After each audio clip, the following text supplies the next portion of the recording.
Hey guys, I want to show you two little things that you may want to use in your Kinetic typography. I'm going to combine them into one video. First one is how to add a 3D movement to your text. Now this is not actually going to make the text itself 3D, it's just going to allow for some movement in a 3D manner.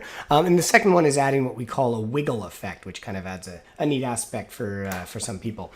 So I'm just going to turn off this title here. This is what I've got so far for this verse. I like watching the puddles gathering. Now, I could probably tighten up a few of those words a little bit, but for the sake of this, it'll be fine. What I'm going to do is when rain comes in, I want rain to kind of spin around its axis.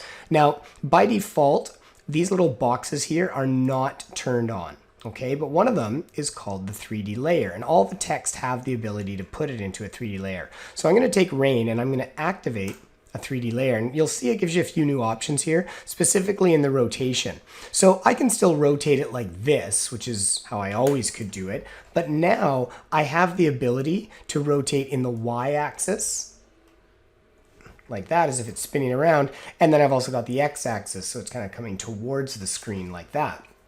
Now, you will notice that, especially on the Y rotation here, that it's kind of spinning around the R itself. Now, maybe I want it to like spin in place as if the axis was in the middle of the word. So that comes down to the anchor point. And the anchor point is basically this little value, and you can adjust it right here, but that's what controls where it's going to rotate and even where it's going to scale from. So if I were to scale it, you can see it's coming from that bottom left corner. Now, I could adjust the anchor point like that, but that's actually going to move my text around. So the easiest way to do it is you're going to press the Y key. And when you press the Y key, it actually activates this tool up here, the pan behind. And what you can do now is literally just drag that anchor point to wherever you want. So I'm going to put it right here between the A and the I. And now if I do my rotation, you can see it spins around itself in that direction, and it really shouldn't matter for the X rotation. It's still going to do that. Now, you can see it's off kilter right now, which is why it's doing that, and maybe you like that look. So if you don't want it to do that, just make sure that everything kind of gets reset on your rotations, and then that should avoid that. You can see right now mine's at 356, so I'll just straighten that out. Okay, so that's one thing, and you can just animate that just like anything else. So if I wanted to, I could say, okay, rain comes in at this point here. I'm going to do a +3, -3 technique, 1, 2, 3, and I want it to be here. But actually, you know what? I want it to come in spinning. So maybe I'll start it right at the beginning, and I'll activate the Y rotation, and I'm just going to activate it right there. And he holds that note for about 2 seconds. So at this point, I'm going to set the Y rotation. I'm actually going to increase it like this. Now you'll see that every time you go around, it actually keeps track of how many cycles it's done. So right now it's actually done 3 full cycles plus 1 degree, which means in that time period, it's going to spin 3 times. So I could have a look at that. That's kind of cool. Maybe I'll leave it at that. Okay, so that's the 3D rotation. Now another thing I want to show you is the wiggle technique. Now I'm just going to move these down a little bit here.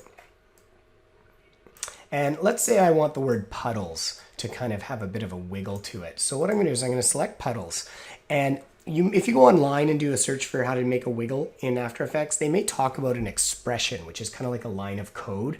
That works fine. That's how you used to have to do it. But now what they've done is in the effects panel, you can actually type wiggle, and there'll be a bunch of them here. There's gelatin, position, rotation, scale, the wiggle-rama, which is kind of everything. So I'll just do a positional wiggle here, and I'm going to drag that onto my puddles layer.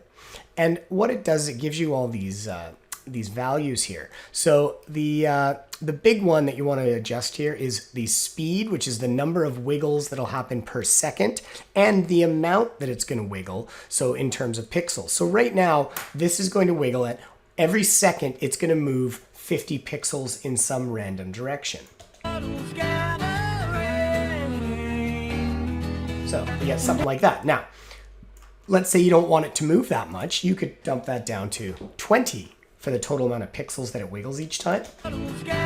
and it's going to be a little more subtle, but it's still random. Now, if you want to make it quicker, of course, you can change your wiggle speed, and you can change that to, 5 is probably going to be pretty nuts now, but let's have a look. So it kind of has a shaky look there, if that's what you're going for. And there are some other aspects in here that you can alter, and you can play around with them to see if it does what you want, but I usually don't touch those. I usually just focus on the wiggle speed and the wiggle amount. So hopefully that'll help you guys add a little more flair to your videos.